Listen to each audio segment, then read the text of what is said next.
This is a crazy sight to see. So we have the stock body 1M replica by Souvenir that's painted in our paint code, which is jet black. This is the first one right up here, and you'll see that it has the washer nozzle cutouts, which I actually ended up deleting the washer nozzles on this car. I don't use them. Following that, we have the OEM 1M front bumper. They don't really look too much different. I will say that obviously the quality of the material is much better, in my opinion, on the actual OEM 1M bumper. It just feels a little bit more sturdy than the aftermarket stuff, which is to be expected. But in terms of shape and everything, I mean, it looks very, very similar. Now, being that this is designed for the stock body, it's obviously going to meet up with the stock fenders. This one is designed for the actual 1M body, and it's going to meet up with the 1M fenders. Now, I have all of the OEM 1M parts for this conversion in my other garage. However, if you guys saw in the last video, we're basically going to set this car up as a stock body replica 1M to kind of give you guys an idea of what you can do and some of the parts that you can order. I'm going to show you how to install the stuff and then of course show you how it fits. And once my rear flares come in, we're going to start the process of converting this car over to an actual 1M with the wide body and all the good stuff. So this is the front one. I just had it painted by my guys here in Charlotte at Carsmetics. They do all my paint work. And then this is the rear one. So the rear one, there's a pretty massive difference where the bumper meets up with the rear quarters. So you can just see this is super wide right there on the angle, very defined, and this is a little bit more smoothed out and just thinner to meet up with the stock body stuff. So again, this is OEM 1M, this is replica 1M. Okay, so we have our work cut out for us. I'm gonna go ahead and get the car up in the air on jack stands, start pulling this stuff apart. I'm gonna lead you guys through the process, show you how everything fits. Let's get into it. All right, rear is up on jack stands. So what we'll do is start with all of the undercarriage 8 mils. There's a bunch of them going around here. Pop those out. The diffuser is just held in by clips once you get the 2 8 mils on the corners out. There might be a couple over here. It looks like there's a couple under here. And then we got some 8 mils inside of here. 10 mil right here. Probably have to take that off. Not quite sure. Probably gonna pull out the tail light.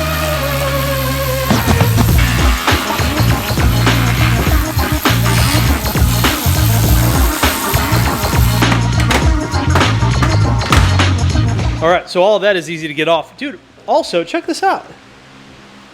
Is this an OEM carbon diffuser? I had no idea that this was, I believe that's what this is, right? Pretty sweet, I had no idea. All right, so before we start jumping into the tail light disassembly, I undid all of the little bolts back here in the fender well. Looks like there is one little 8 mil hiding out right there. Pop that out. I don't feel any more back here though. So that should be all of them. And then the rest of the bolts, I believe, are either under here or back here. So what I'll probably do is just take this out too, and then some of the fabric back here so I can get access to the tail lights, and then we should be good.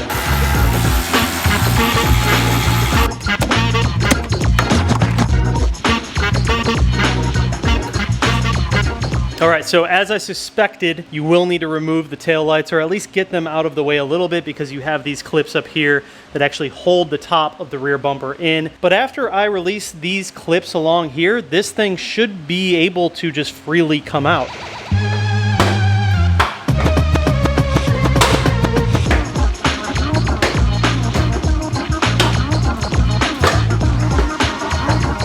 So yeah, you guys, once you get to this point, you just have these clips up top. These guys will fight you a little bit. It seems like the bumper just wanted to come out and over. That seemed to be the best way to pull it out. Doesn't look like anything came out with the old bumper, so we don't need to worry about any stuff with that to transfer over. I think it's just as simple as just throwing on the new one at this point. I'm gonna go ahead and put this one up to it, get things lined up. Hopefully this goes to plan. And of course, we have the stock diffuser over here for the new 1M rep bumper. However, it will look a little goofy because we are only running the single-sided exhaust. Once we go full wide 1M, I am doing the official 1M exhaust system. It'll be an aftermarket version, but it will be the quad exhaust system. So this will be the only like kind of strange thing for now, but hey, it is what it is.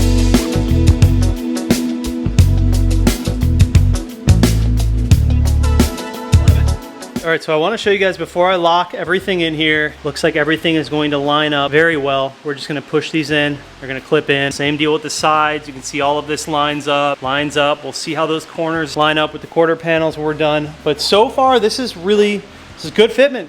Good fitment for an aftermarket bumper. So let me go ahead and push all the tabs in, and then we'll take a look and see how it looks.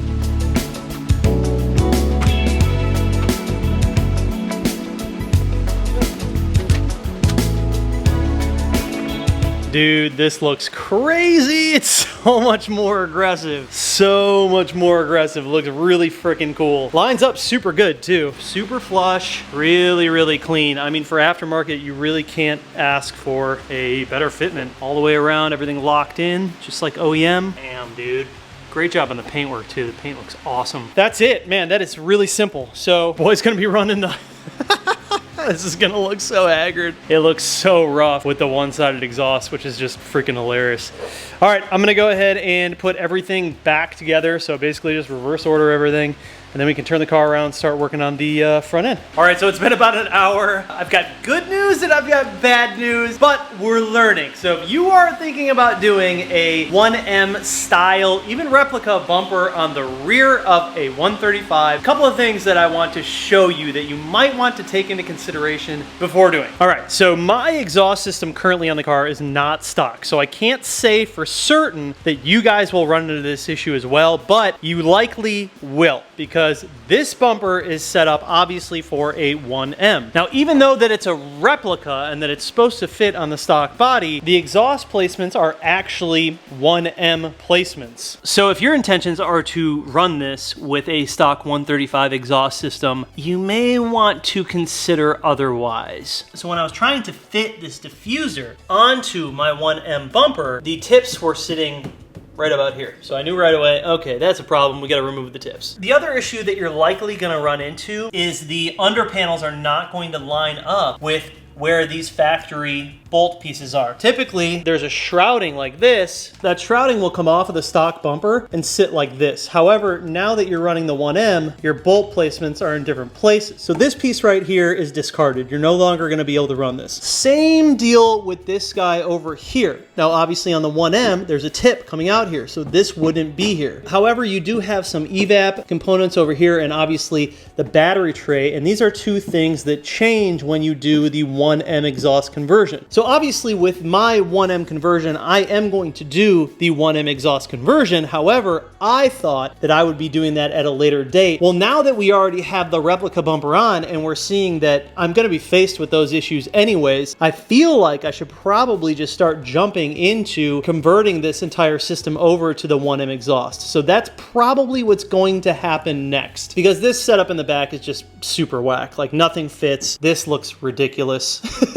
It's gonna look so bad, but I'm pretty confident I can get all of my 1M stuff in pretty quickly. So I'll only need to rock it like this for a week or two max. The other thing that I want to point out is if you guys are going to run this bumper, I highly suggest putting this diffuser on to the bumper with the bumper off of the car. This one in particular was a super tight fitment and is very difficult to get all of the little mounting tabs on while this is on the car. The bumper is already being stretched to form to the car, so you end up trying to form the diffuser to the bumper, which would just be a lot easier when everything was off and a bit more malleable. Other than that, everything bolts up really well. Those would be my only two recommendations. This is gonna look super dumb in the back for a little bit, but it is what it is. I literally am just leaving the exhaust tips up. Overall, the fitment is really good. Like, everything fits really, really, really nice and tight. The only thing that I noticed that will surely bother some people is if you look inside of where the actual vent is, you can see the white plastic pieces that hold the bumper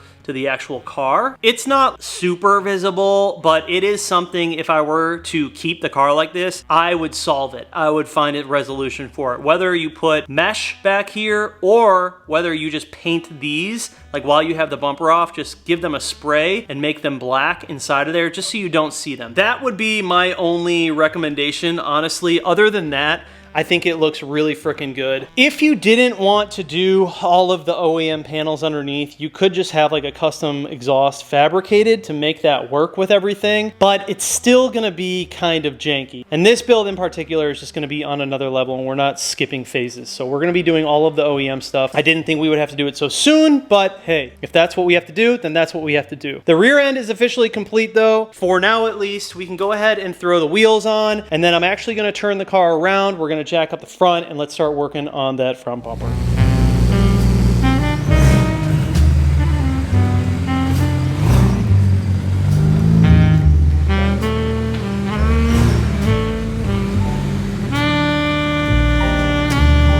All right, car's up. Guess we can go ahead and start with our Torx up top here. A rubber liner piece can come out. These are gonna be T30s for anyone wondering. All right, let's go ahead and knock out all of the 8 mils. Only gonna be a couple of them.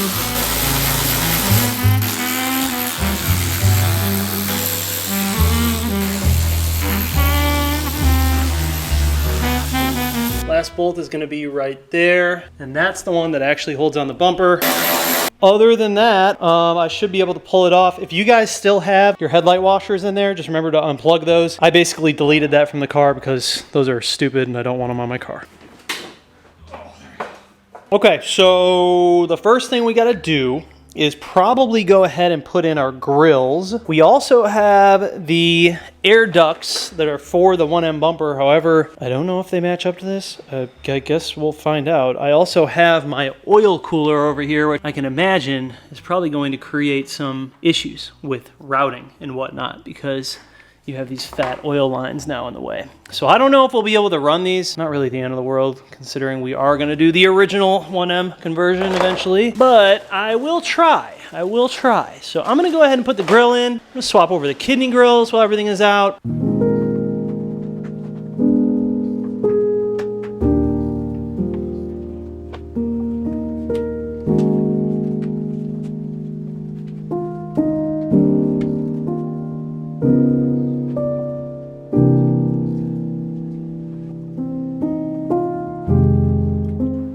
Okay, we're nowhere near finished, but I wanted to step in and show you guys a couple of things. The ducting. So the ducting is different on the 1M versus the 135. This ducting won't even fit into this car right now with the way that I have things routed. The rear fender liners don't match up because they're not the 1M fender liners. Lots of little stuff here and there. Same thing with this side. You're not going to be able to get that to line up because the fender liners are different. And then also on this side, you have your horns over here. That is something when you go to the 1M kit, you have to relocate the horns. A couple of ways to do it. You can buy the OEM brackets or you can make some yourself. I am going the OEM route. So if you were to run this like forever, I would probably just get some like similar mesh and throw it in right here. Or I would try and cut those and make them work. But that's what I would do. I would just get some similar mesh, literally just lay it back here behind here. So when we look on the underside, it's a little bit different story because again, these are 135 panels trying to meet up with a 1M bumper. As you can see, typically you have this piece that goes on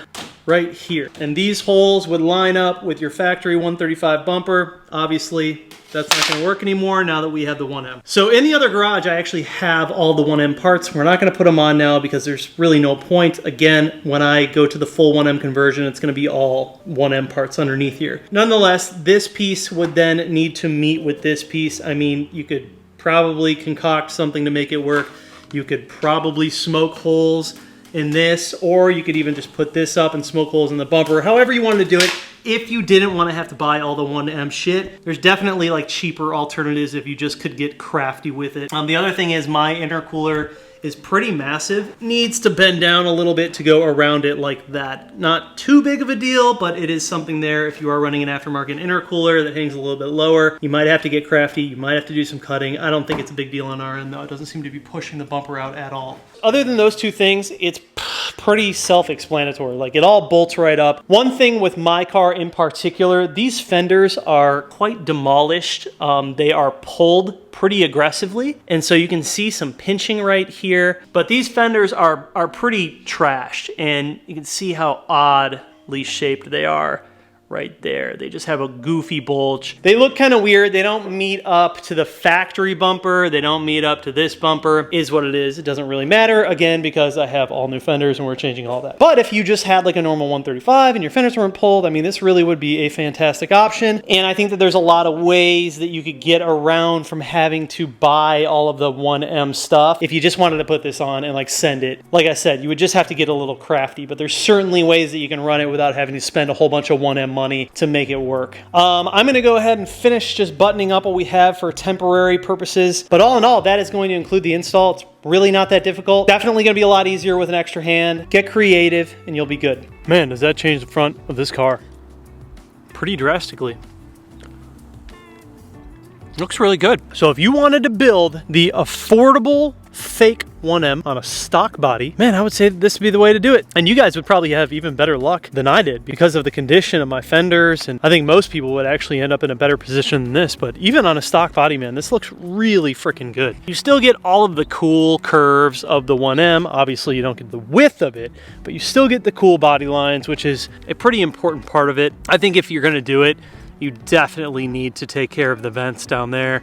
Do some sort of grill solution over there to make that work. But there's really not too many things that you need to adjust in order to run this front bumper and make it look good. It's pretty easy to make it look good. The back is sort of a different story because as soon as you go to that quad setup, you have to run some sort of quad exhaust or some sort of custom exhaust setup. You could put a big ass Tomei coming out of there if you wanted to. It definitely looks very strange and odd. I personally would never leave it like this. I would like to have like the OEM 1M setup. But I think that anyone who is looking to do this without spending too much coin on OEM parts, this is a fantastic way to do it. Everything fits super good. The only thing is you'll just have to buy those supporting 1M parts if you really want to have the complete undercarriage and everything actually properly fit. But hey, we did a pretty good job. We did a pretty good job. This thing didn't even have a motor in it a few weeks ago. And now, honestly, if I were to keep the car like this, I mean, I would just rock it like this. Like, it looks perfectly fine. You could make it super quick. It's sort of a sleeper. All right, so I gotta thank Souvenir for sending out the bumpers for this car, all of the carbon parts. We didn't install any of the carbon parts because honestly, I'm gonna keep those for when we do the